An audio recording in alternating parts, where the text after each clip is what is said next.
Hello, my name is Harrison Waddell and I am the host today for the Listening to Canberra Voices podcast.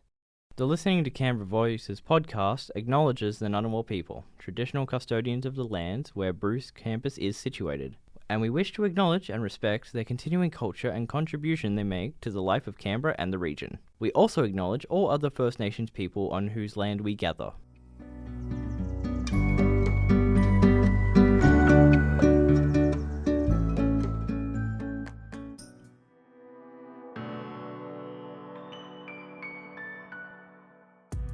The Listening to Canberra Voices podcast will be interviewing Sam Byrnand today. Sam has a wonderful way of connecting with students. It's one of the reasons he was asked to speak on the podcast, and is also recognised in the teaching award Sam has received from the University of Canberra. Today's topics will include personal background, undergraduate studies, teaching, and university unit convener. Hello. Hello, Harrison. Thanks for having me. Sam, you now live in Canberra, but you grew up in New Zealand. Can you tell us a little bit about yourself? I'm a farm kid, fixing vehicles, maintaining cattle and fences and all that sort of stuff. We lived rural when we came off the farms. We still lived rural and regional. My ancestry is very mixed. My mother, her family's South African, but they were South African of the Welsh migration back 1800s. And so my great-grandmother's a Welsh woman. My father's side of things, he's a Jewish and Romani person. I'm not sure if you know, Romani people are gypsies. That's the only time I'll say that here in the podcast, and hopefully no one else will say it. That is akin to the N-word for Romani people. My people come from the Punjab region. That is linguistically where we are connected to. And they're the ones who immigrated north and then west into Europe. And once they hit, it's called Romania right now. It used to be called Wallachia, Principality of Wallachia. They hit that spot and that was it. They got all rounded up, 500 years of legislated slavery. Romani people remain stateless and struggling very much so.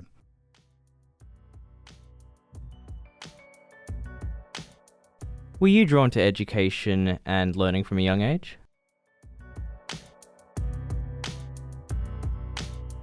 My mother had a bit of an upheaval in her life, and in her mid-30s, she entered into education, higher education. And once she completed her bachelor's degree, she just kept going. She now currently holds a master's and 2 PhDs. She's a distinguished professor here at the University of Canberra. And like my mother, I actually came in late as well. About mid-30s was when I started too. Mid-30s. It's been an interesting trajectory, and I have to actually apply a caveat here. I have a very specific neurology, which means that I don't really have a limit or an apparent limit to data retention in my brain, which means I can read everything in an eidetic sense. I can hold on to this stuff forever. And I may not understand it or be able to critically analyze a lot of it, but it's all in there, which means I have massive body of knowledge and broad bodies of knowledge in my head, and that actually really facilitates how I'm able to, perform so many degrees. So do you mean you have a bigger memory bank? It appears so, yes, yeah. It seems to be a symptom of autism. And the rampant ADHD is what gives me the energy to just not ever stop. It can be painful sometimes, but quite frankly, I'm the most productive person I know. And I know that sounds like a brag. It's actually not, because I have no social life and I don't sleep very often. But I get a heck of a lot of work done, and so there are benefits there.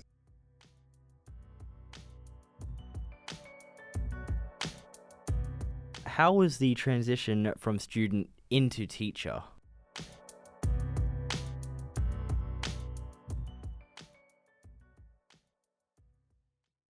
I started teaching in my second year because I had external expertise, which was quite a rare thing.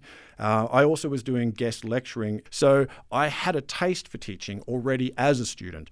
And when the money was good, I thought, well, yep, I'm going to do this now. After I completed my undergrad, I was able to actually act as a tutor, as a sessional tutor across all faculties around the campus.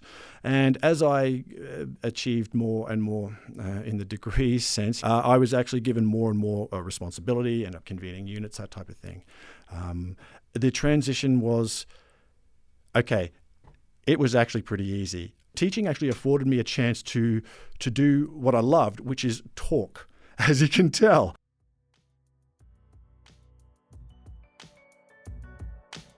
Sam, you tutor Indigenous students and have also lectured in Indigenous matters. Have you always been interested in this area?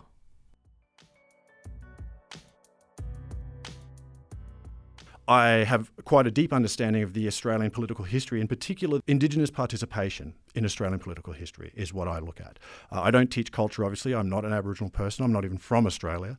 But I connected very deeply with many of the mobs that I've lived and worked with here in Australia over the years. The Flora and Fauna Act subject was something that struck me very, very deeply. My own personal heritage has very similar experiences historically to Aboriginal people here in Australia. And I couldn't believe it. I put myself in the shoes of a young Aboriginal kid. What would I feel if I'd heard everything from grandma and granddad and uncle and auntie about historically what had happened to my people, and then I heard about this piece of legislation where we were actually declared as animals? What would that do to my psyche? What would that do to my motivation to even achieve anything in life? And for me, that would be devastating. Absolutely devastating. So I investigated the claims of the Flora and Fauna Act. Long story short, doesn't exist, never existed. When I discovered that it was actually not true, or when I started to get a strong inkling that this is not a real thing, it hit me that the transgenerational trauma that is suffered by all First Nations peoples and all colonised peoples the world over can be ameliorated somewhat by removing the unnecessary mythical traumas. The Flora and Fauna Act is a mythical trauma. I've actually, as an educator here, I've personally educated numerous First Nations students. First Nations kids, bright-eyed and bushy-tailed, ready to take on the world. Yes. High-achieving people who are absolutely smashing everything. And it's like, okay, look, we don't need these old myths and we don't need the old stories. I'm not trying to suggest that we forget the past. Absolutely not. And I'm certainly not trying to suggest that reparations have been adequately paid. Okay, absolutely not. But if we don't have a clear picture of history, then we can't actually start engaging in these conversations, because there will always be an excuse for the money people or the boss people or the people at the top to say, hey, no, you're speaking crap. I don't believe you. Where's your evidence? And the flora and fauna myth is one of those things. There's enough real trauma in First Nations Australia. We don't need to be inventing more.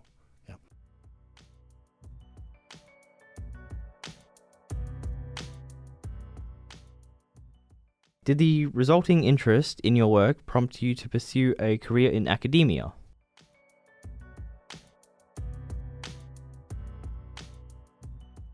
It did, but it was very damaging to my psyche. At the time, I was teaching in First Nations politics, and the Don Dale controversy really hit me where I lived. The Don Dale controversy was it's a children's incarceration facility.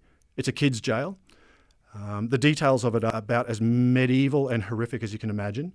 The building itself is near condemned, and yet they still continue to house children there. And it was systematic abuse being imparted onto the kids by the guards, and with no oversight. As a person who was in a similar position as a young person, I felt that very keenly, and it was the fourth semester of teaching the Don Dale controversy that I actually broke down in class. I didn't break down in class, I had to leave the classroom, and at that point I realised I could no longer work in First Nations topics. You talked about how you have taught Indigenous people before.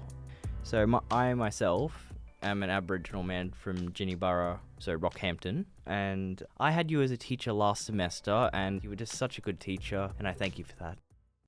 Oh, well, thank you so much, Harrison. It was a wonderful class, and I enjoyed every moment. As you would remember, we had a lot of discussions after class. We would chat afterwards and stuff, and I actually found that to be quite beneficial for myself too. It was really enjoyable to be discussing at a high level sort of topics at a university level with keen and open-minded young people. It really is one of the reasons that I actually stay here.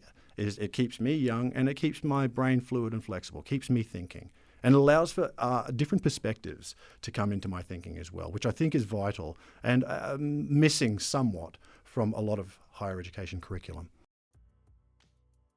How did your previous experience guide you in this role, while working towards meeting cultural and educational needs of this cohort?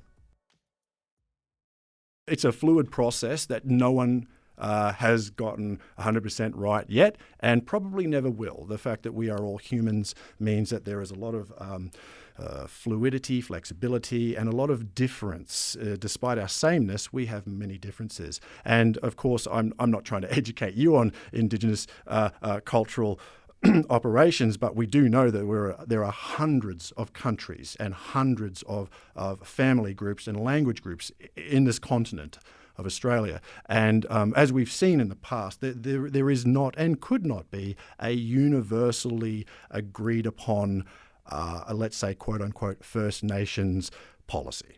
Because the people who live in the desert don't have the same concerns as people who live on the coast. People who live in cities don't have the same concerns as the people who live regionally. And when we have these geographic differences combined with language differences, cultural differences of all types, we note that our continuing pursuit of finding a singular policy to deal with these very fluid and complex situations fails at every time. I don't have an answer for your question, and I don't have an answer to that, but I do find that exposure and socialization with demographics is one of the best ways of getting to know that demographic. And as I said before, while I have taught a lot of Indigenous-based subjects, I have never taught culture because that's not my place. I couldn't. I'm not trained in culture. Further, I'm not Aboriginal. I'm not a First Nations person from this country. Really, it's about facilitating young people and young minds to think for themselves. There's no dictation whatsoever. I can give you names, dates, places, but the analysis and the critique, that must come from you. I can also give you tools that can help you to learn about analysis and critique, but I would never, ever want any of my students to simply parrot me or to say, Sam knows everything. It's not about that. It's like, I want to be the kick-starting motor that gets you driving autonomously on your own.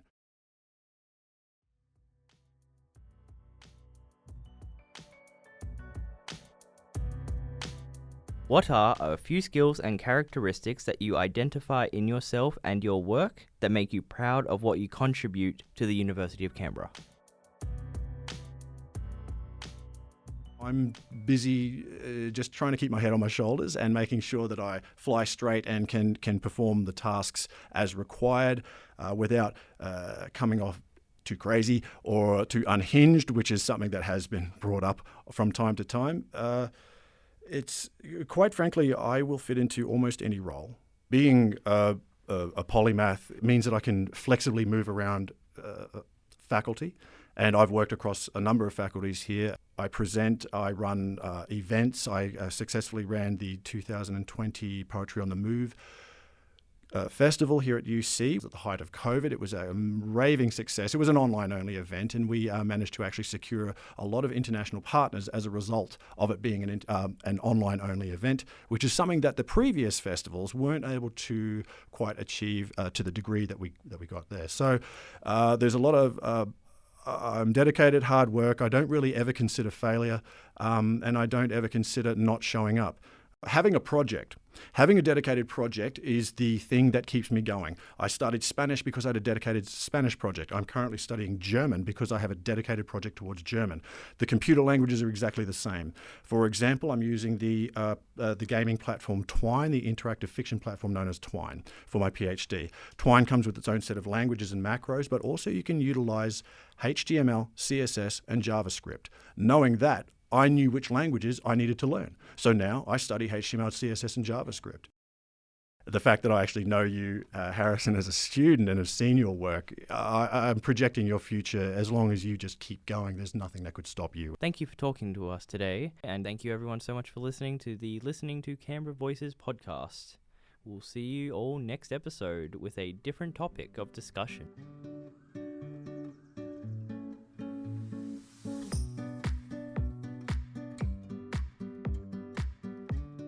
This episode is a part of the Listening to Canberra Voices podcast series produced by the Faculty of Arts and Design at the University of Canberra.